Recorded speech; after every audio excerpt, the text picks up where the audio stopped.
Some of you say I wouldn't consider myself to be as an artist, but having an artistic mind and maybe having not art as a profession, nevertheless, you and all of you sitting in the room, I'm sure, have an important role to play in the field of the arts.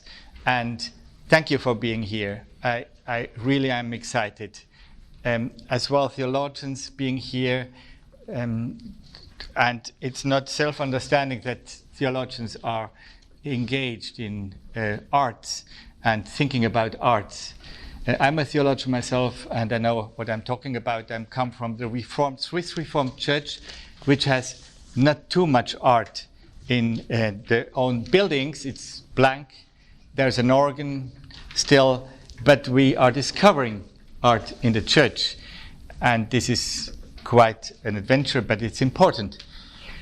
Now, artists between churches and marketplace, that's my topic. Now, marketplace is a little bit a strange term, but we often use it when we talk about the cultural world. I would say the secular world, the not church, not the church, but the secular world where art, museums, concert halls, film theaters, jazz clubs, and so on can be found. Now, let us start with very basic fundamental questions. Why should Christian artists be active in this marketplace, in this cultural world? The term Christian artist should be explained at the beginning. I think it's important. It's somehow fuzzy term. Does it mean that an artist is producing Christian art? Or that he or she is an artist who is a Christian? Or both? If we would decide that a Christian artist is someone who produces Christian art, then we would have to ask, what is Christian art? And here the problem begins to become even more complex. Fundamentally, art can be looked at and inquired into under three aspects: its origin, its form, and its effect or purpose. Now, there are many art pieces made for the church who are of high quality, who are not made by Christians. Let's have a look at this church by Tadao Ando in Japan. He is not a Christian. But it's Christian art, isn't it? Dorothy Sayers writes that Christian art should be the expression of a very personal experience.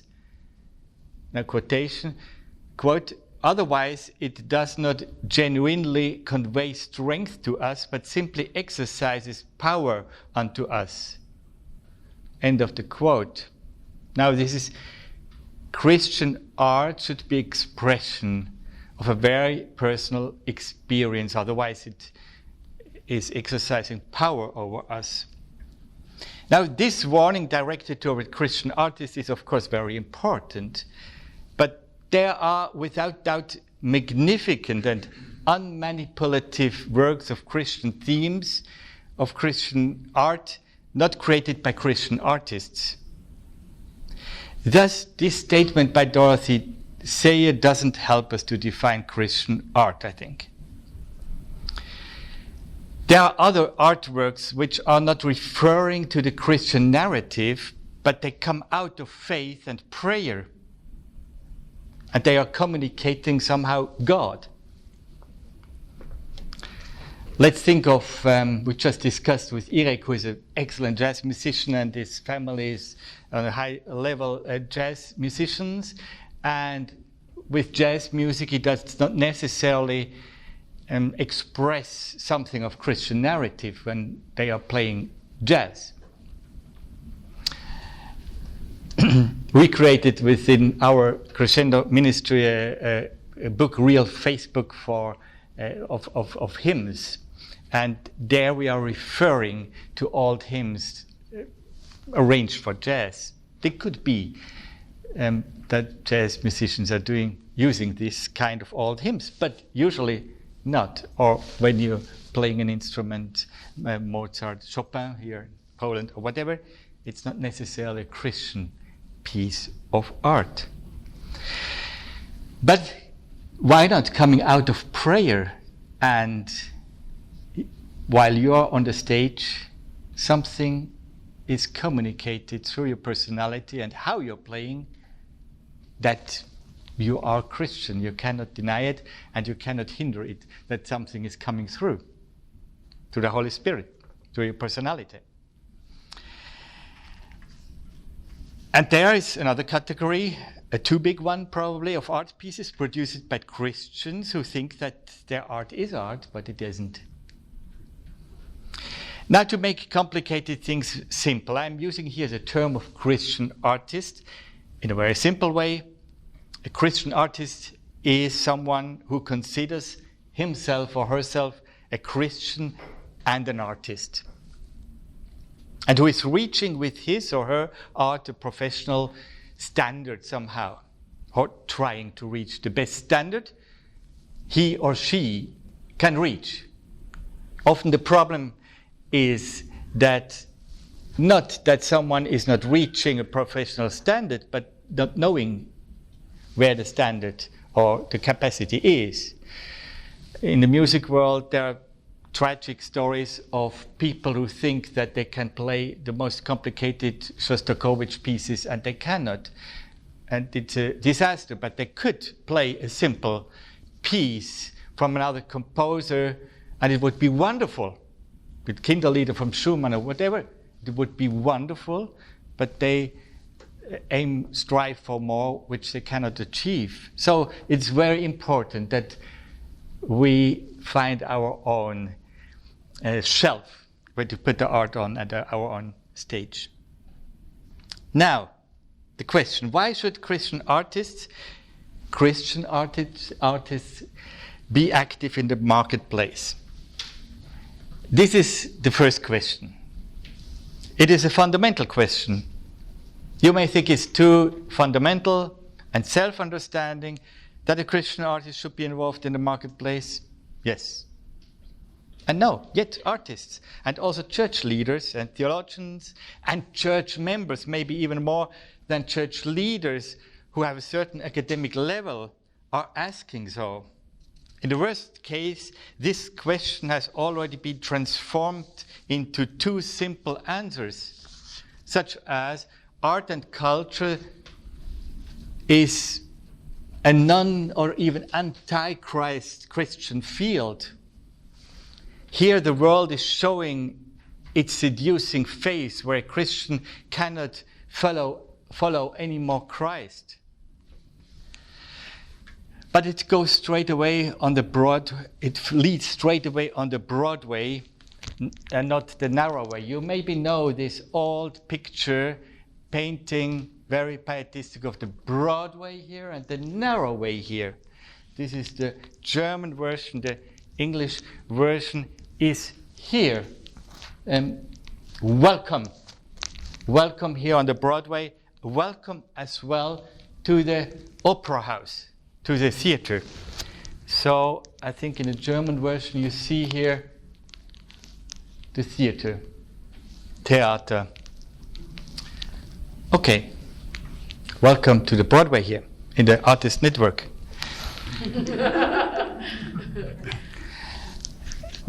Berlioz, Hector Berlioz, great composer, writes in his memoir that his mother was cursing him out of over-religious spirituality when he decided not to follow the calling of his parents to become a medical doctor, but to become a composer. She cursed him, and this affected his life as a composer and his faith or his attitudes toward Christianity. On the other hand, there are some arguments which could help a Christian to follow the calling of an artist and become an artist. I would just address some of these arguments. The first one, the marketplace is a secular place, but it has many religious connotations. The religious connotations we see in the cultural world speak of at least two things. First, it speaks of the transcendent dimension of the arts, which we can understand theologically in the following way. Art is God-given. Charles was telling about this morning, and it is pointing back to God. Not because it is necessarily talking of God, but it has an intrinsic quality. Each aesthetic quality, call it beauty, but I think the term beauty is not sufficient. Charles, you were as well talking about this. Each aesthetic quality is pointing back to God or speaking in other than only human tongues. Each musician is religious, says the conductor Harnoncourt. I don't know if it's true, but he found that it is true. I have heard in Moldova, where was at a festival, we had 3 days ago, a piece of Bach, and it's not a religious piece. It was just a part of a Brandenburg concert, but it was so beautiful, and it was so deep, and it was so Christian. Now you can say, Beat knows Bach was a believer, he knows his sacred works. But I think you cannot deny that there is something in some music which speaks of God in a very special way. Why would otherwise people go to concerts instead of churches or to exhibitions or to other art events? Because of this religious quality art has. Now, the marketplace is a secular place, but it has many religious connotations. And this means there's a strong element of almost, that's the second point, of almost religious adoration in the marketplace. There is the term Kunstreligion, art religion. Art religion describes this pretty well. When and how did it begin? Why is it still there? And almost a religious longing is there in the cultural world. We cannot go now into details. Just, I would like to show you the slide of the art museum in Basel. This is the old part. We have now a new part as well, but it's shaped as a temple. And when you go, you enter into the temple court here, and you go then to the holiest of holies when you enter more into the art museum. Now, modern temples, there are other modern temples as mainly football stadiums, we know. And there are priests, not the artists, but the 22 players, and the hooligans are adoring them or cursing the others, or when they are playing bad, their own team, and whatever. So interesting things are going on, which we can describe with religious terms. Now, actually, the Romantic epoch started to see in the arts the answer of, or the medicine of, for human and even political problems, and used religious terms. Especially, there is a book which is called The Pouring Out of Heart of a Monk. And a monk who loves arts is a very long title by the writers Tieck and Wackenroder, German book, romantic book, and there is a turn in this book where the monk is kneeling in front of the painting of Mary and adoring Mary, but then he starts to adore the picture, the painting. No more Mary. So we see in this book very, very well described the turn from religion towards God, towards Mary, to the turn of adoring the picture and the art. Now we see there are amazing connotations today between art and religion. And in the culture there are bridges, or there are many, many references towards religion. And you could say this speaks of the deep longing of many artists to find something in religion, and it could help us to build the bridge. I don't know if you watched yesterday at the TV in your room the European Song Contest. And maybe you saw Madonna. Who did see this? Madonna. Okay, nobody. I like even to see the trash, and it was really trash, because we need to see the trash as well and watch it. This was the setting, the stage where Madonna came down. You know, in Israel, European Song Contest yesterday. It's a church. Then what happened?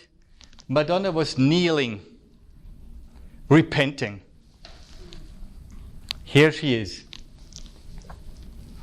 Strange masks. It was it was really artistically the Spiegel today. The German Spiegel was just saying it was the end of Madonna's career.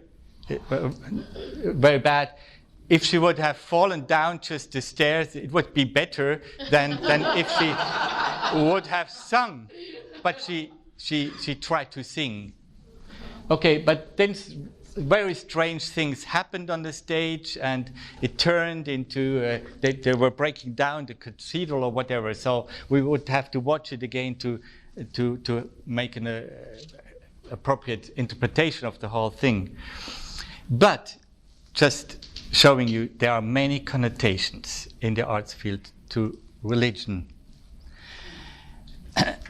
Now, we Christians might not like the fact that artists are considered as modern priests or doing such things, and that art museums or concert halls are modern secular churches and places to worship. But we should recognize that it is a chance to link or relink artists and the audience, the art world, with God. Saying this, I don't think primarily of a mission strategy, but of doing art with a deep awareness of the religious, we would say the Christian, the godly dimension of the arts, and be open as Christian artists for the wind of the Holy Spirit blowing through our art. Because the marketplace is looking for religious dimensions. The second thing, and it leads to this, this marketplace is a mission field. There was very famous, and still is, musician Doug Yu. I don't know if you know Doug. He was the principal of trombone at Boston Symphony, and he wrote many, many decades ago in the Christianity Today. I think this is the big journal in America, that the most forgotten mission field are the orchestras. Now, the marketplace is a mission field. Therefore, artists should be involved into this marketplace, into the cultural world. The marketplace is setting aesthetic trends, also for the church, no doubt. I wrote some 20 theses about art And church, if you don't have them, or if you were not here yesterday, some of you were not here yesterday, I have it here if you would like to have a copy of it. What would be other options in a marketplace with problematic tendencies as we described? And there are many other problematic tendencies, of course, with all the dark sides of the world. Now, options for Christians would be to give up art, to finish as musician or as a visual artist or as an actor or an actress. In Finland, in the 70s, there was a group of music students becoming Christians in the Sibelius Academy of Helsinki. And they were influenced by the church leaders, and they gave up their studies because they thought we cannot combine being a musician and being a Christian at the same time, a follower of Christ. This would be the radical example of what Richard H. Niebuhr calls Christ against culture. I don't know if you're familiar with Christ and Culture, with this very good book published more than 50 years ago by Richard H. Niebuhr, the theologian, Christ and Culture. And he helps to categorize the different positions of theology towards a church, towards art, and one of these positions is Christ against culture. Now, artists could quit the art world and create art exclusively for the church. That would be another possibility. Just immigrate only the art into the church and let the field to others. Create, therefore, a Christian art. The third option would be to create a Christian subculture in the art world, to make Christian galleries, to make Christian opera houses, to make Christian things. So I was asked many times, or people approached us with Crescendo, could you, or could we start together a Christian opera company? Could we start a Christian orchestra, a Christian music school, whatever? Sometimes a Christian music school, there's a reason for this, but I don't believe that we are called for creating Christian operas or Christian opera houses, Christian orchestras, because otherwise we are no more salt in the field. Another option would be stay in the marketplace as an anonymous Christian.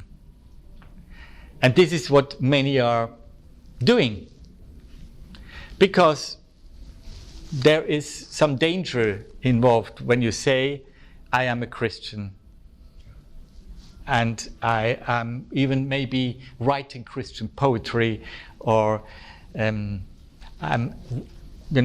writing as a composer Christian music, or I'm singing a Bach oratorio and I believe what I'm singing, whatever. Now, what does it mean to stay as Christian in the marketplace? There are 4 options.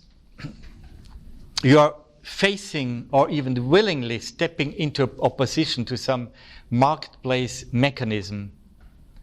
You would then experience some exclusion. It could be that you willingly step into an opposition because you cannot anymore agree with what is going on the stage. If it's blasphemic, for example. You could face exclusion from other Christians. That Christians say you cannot.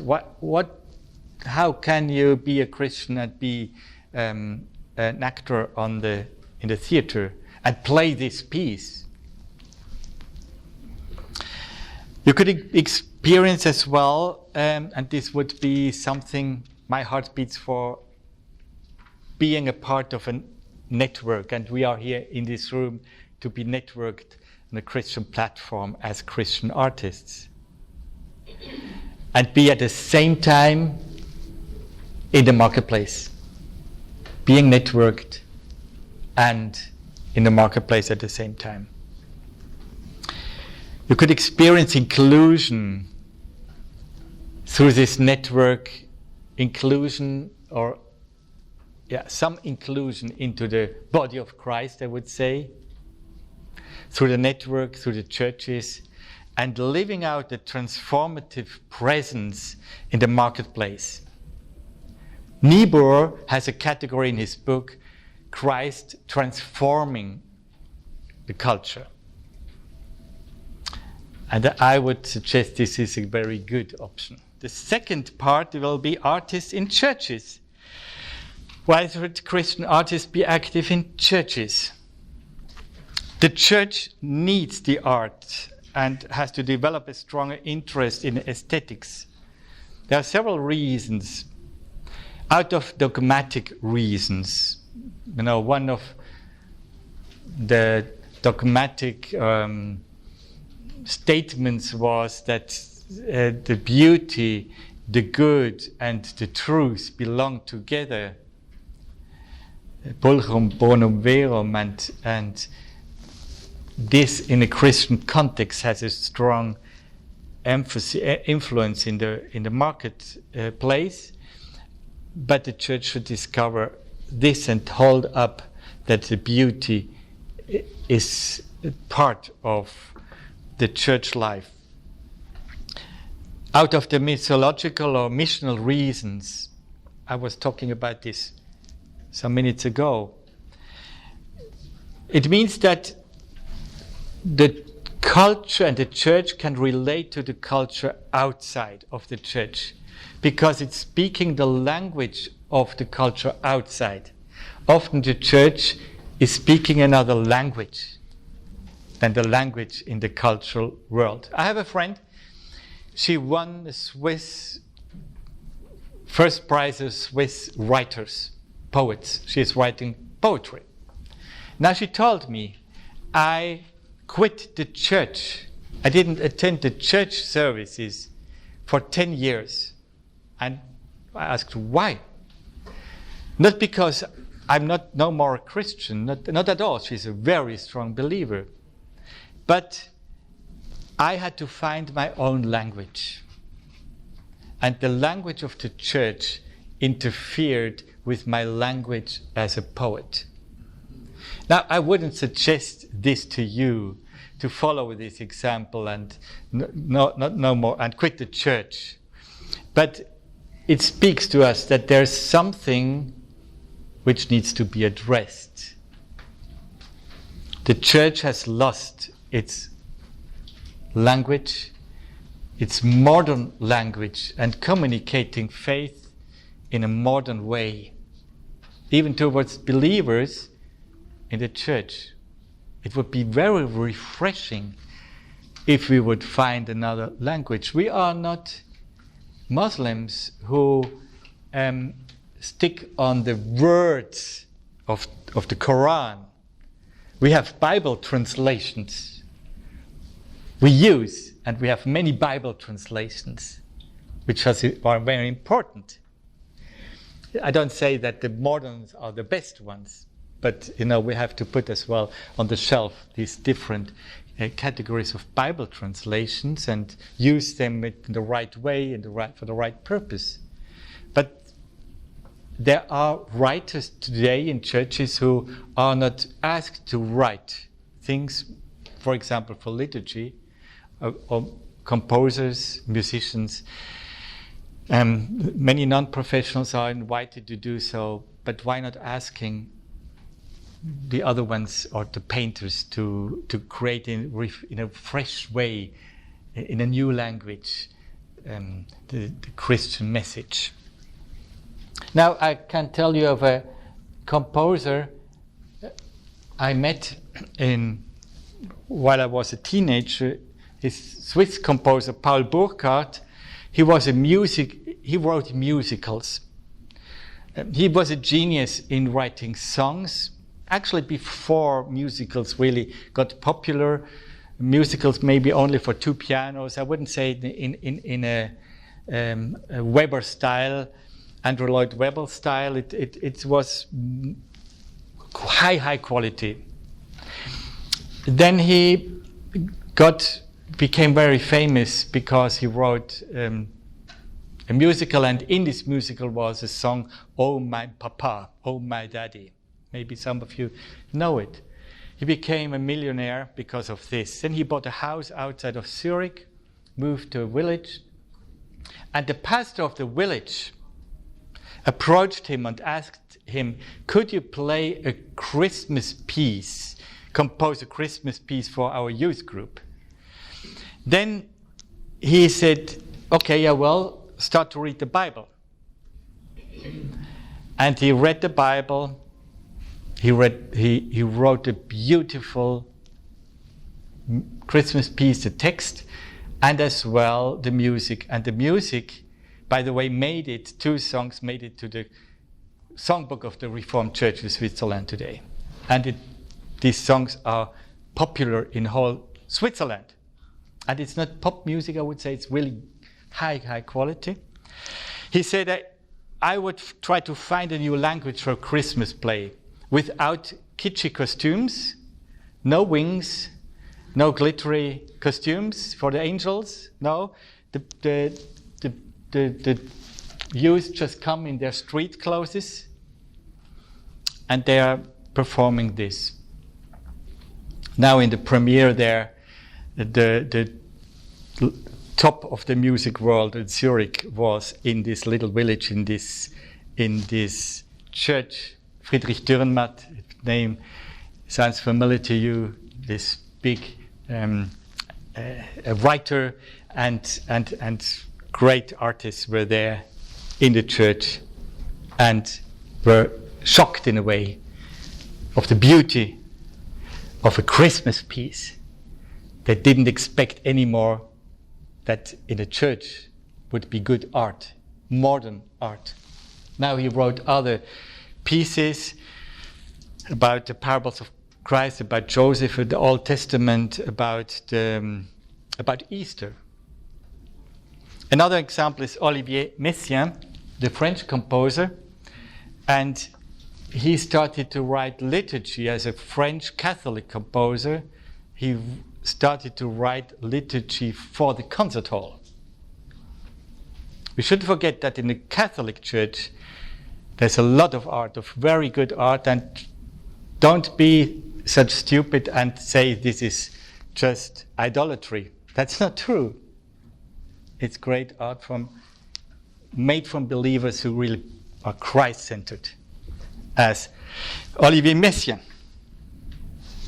Now, we have ecclesiological reasons to embrace art in the church.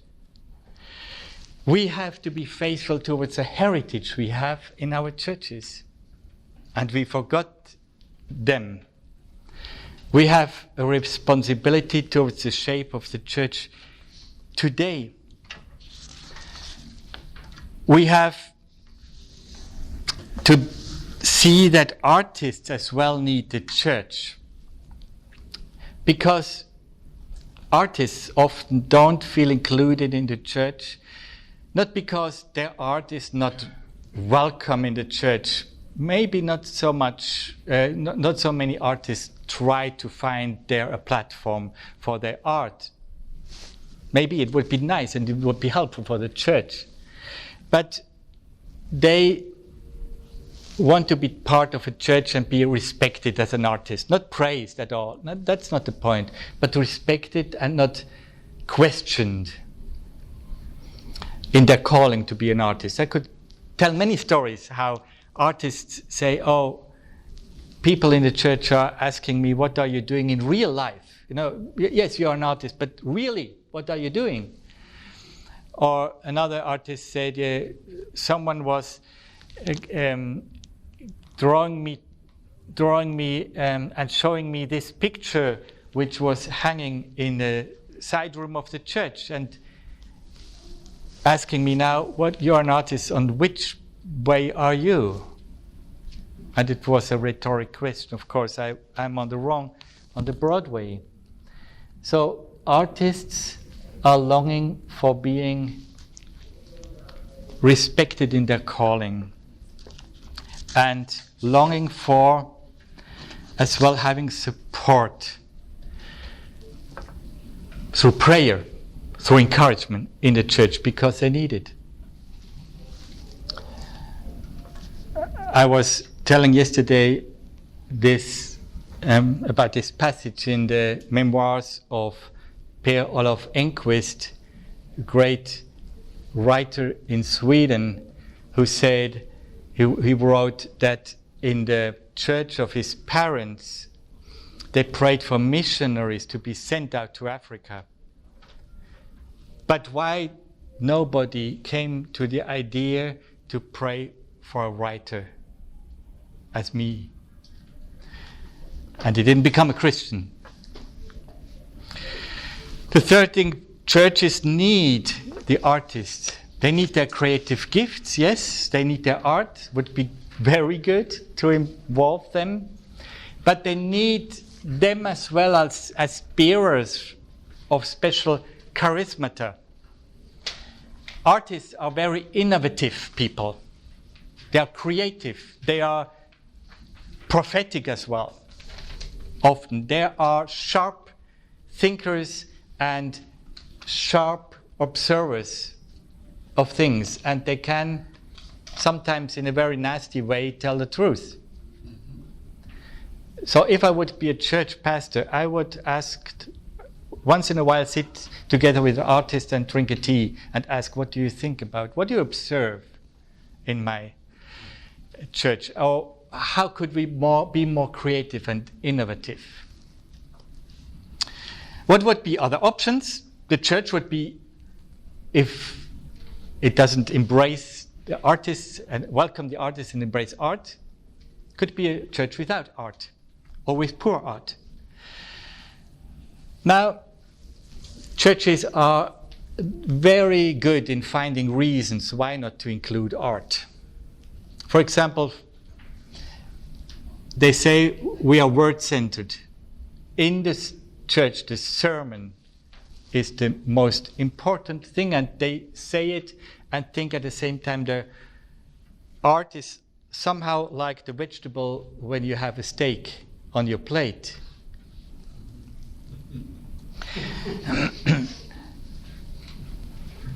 This is as well a Christ against culture position. Now the sermon is the most important. I recently was in a chapel, actually on our street, and I was in a funeral there, and it just only could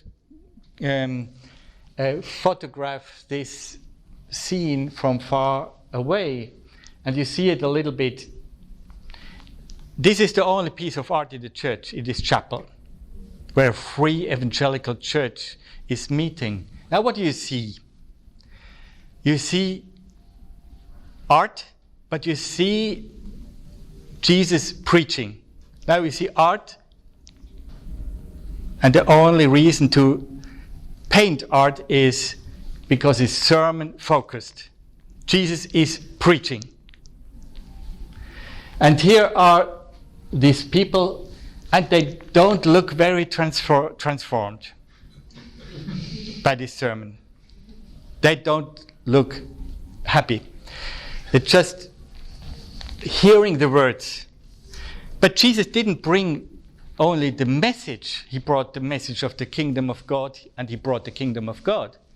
Healing, casting out demons, and so on, as you know. So this is an example of the sermon-centeredness even in the art shown in the church.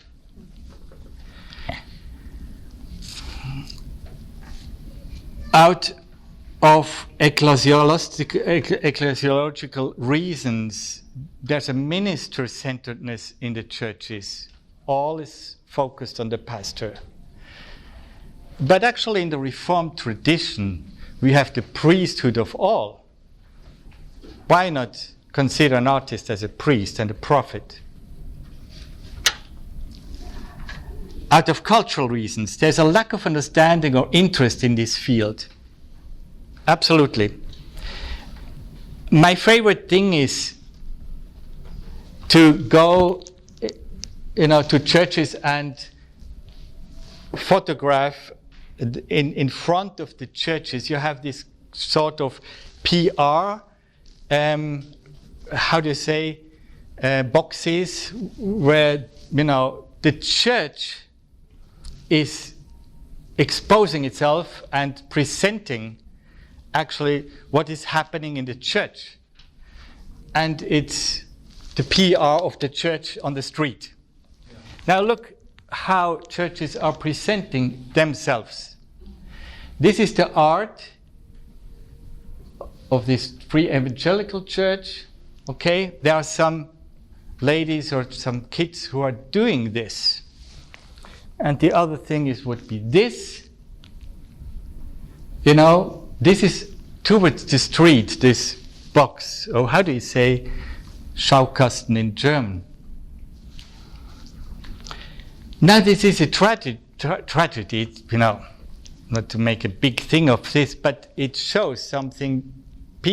Thousands of people are passing by day, and this is the picture the church is giving towards outside. And it is art. It's visual art. Call it art or not. But it should be somehow communicate the aesthetic of the church, and it does. And it's a bad aesthetic. Monoculture. We have today a monoculture in the churches. Either it's monoculture of organ music or it's monoculture of worship music, of Hillsong. But it's monoculture. There's a fear of open works of art. Umberto Eco was helping us to understand that each artwork is open, and it's an open process to understand art, and even the people in the audience are part of the artwork. And it's not so clearly defined what it means. Otherwise, it's not good art often. It's a good sermon maybe, but not a good work of art.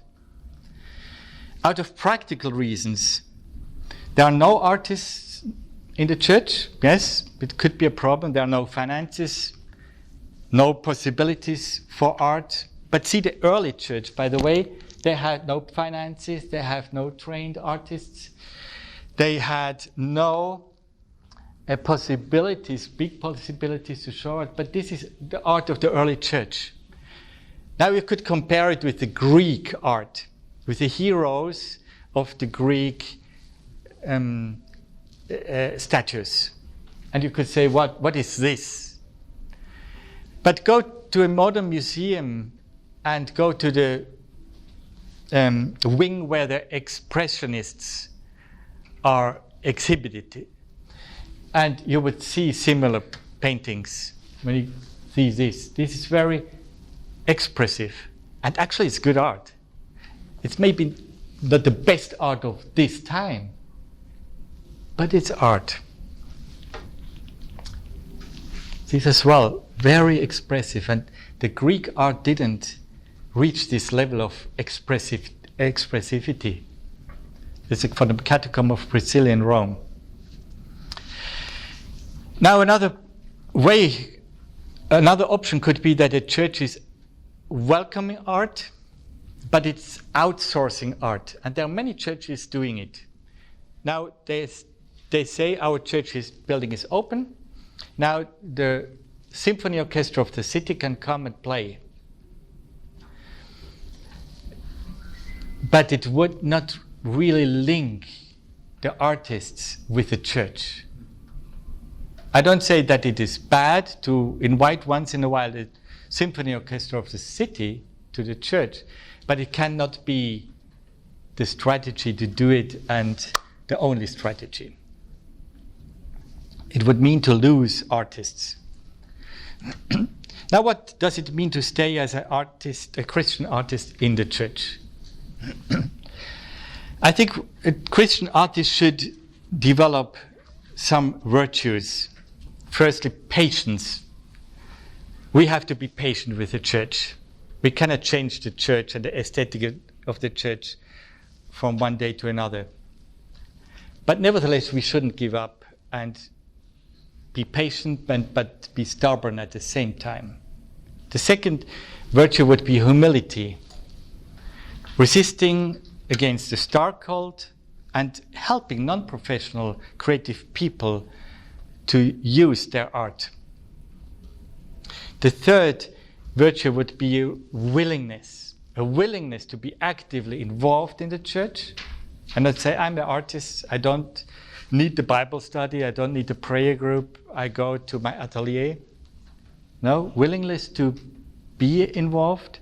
And the willingness as well to be questions with the artwork and step in discussion about the art. Maybe take a group to the atelier and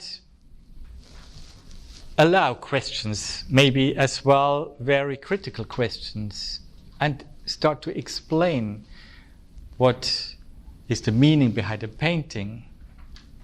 And as well, question yourself and think of doing it better or whatever. I think you experienced it as well in the church, that maybe after the sermon,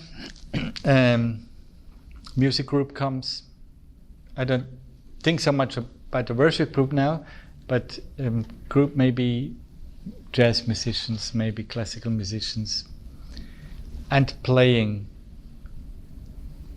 And you found this is a sermon in itself as well. It opens up something, it helps me to connect with God,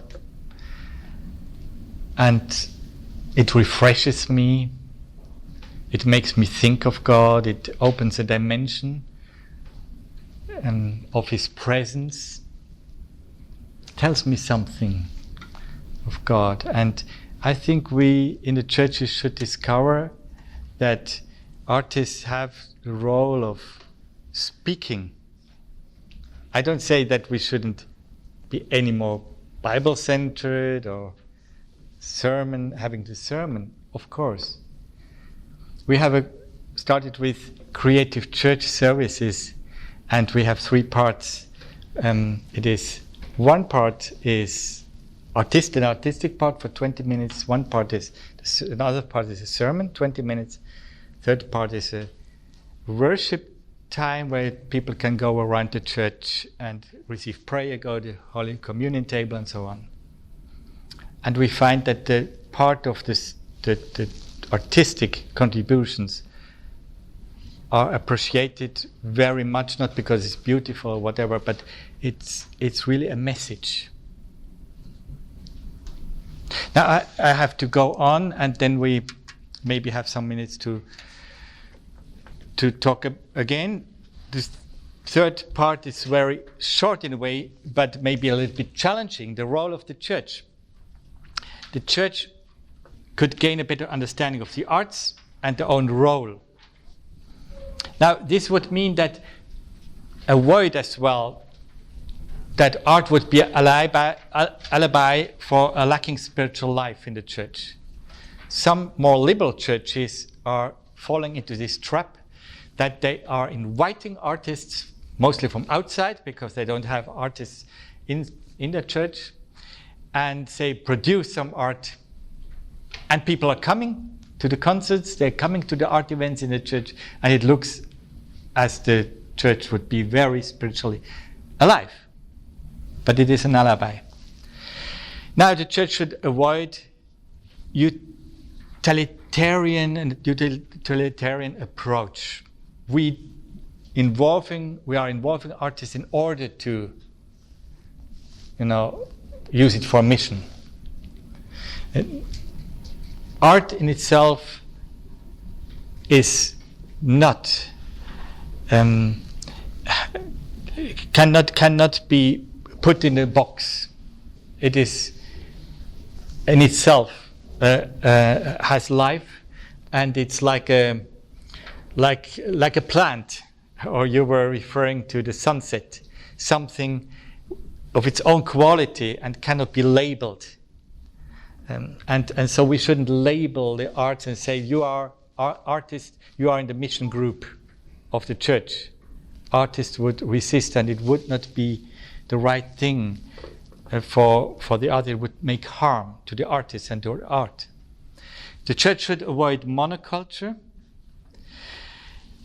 and the church should proactively raise an interest in art amongst the church members and start an educational process in the congregation.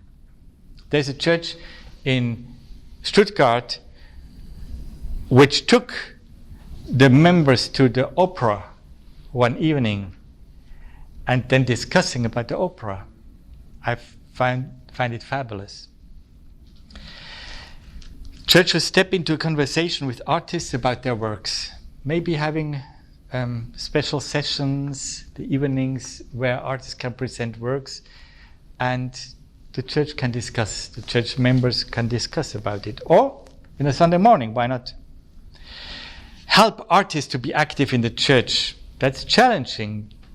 Treating artists not as stars, as I said. Allowing and enabling artists to bring new forms of worshiping God, expressing faith, showing reality. Giving professional artists a mandate in the church. This is probably very challenging because the structure of the hierarchy in the church is unchangeable. But we don't find in the Bible such structures of churches. We find it the priesthood and of all. Giving artists a mandate. It's not the same mandate of the pastor, of the preacher, no, but it's a mandate which goes into the direction of expressing deep insights, prophetic insights, and communicating faith in a very special way. And it means that the church should think about their structure and maybe open a department for arts. Inviting artists to tell the good news and express faith in a new way, it would attract artists if they would be invited and given a platform to do this. I think, again, I'd like to emphasize, if you are in a church, go to the pastor and say, I would help to open a department in the church of artists, an art department, and involving the professionals and decide over the paintings in the church, or maybe hiring someone from outside to help us. Because when you have an electricity problem in a church, you don't call the pastor of the youth group to fix the problem. And often the pastors think they can decide over the art in the church. And their categories are, is it spiritual enough or not? But that's not the only category you can really decide what is good art or not. Now, the last point, and it's very much on my heart, help to gain a vision for the marketplace, where I started with. That the church who is not missional is at the end a dead church. And as well, when it comes about the question, what should we do with the marketplace, with the cultural life outside of the church? Think of churches who are praying for artists and send them outside and not say, what can the church benefit from the artist for the church building and the church worship, church services in the Sunday morning, but how can the mission field benefit from the artist in our church? We are sending them out, and we are networking the artists with the networks outside there. I'm working in a network, in a spiritual movement amongst the artists, and I see only few pastors having the vision for the mission field out there, and thinking that we would take away sometimes the artists from the church. No, we're just helping the church to be missional in the art fields.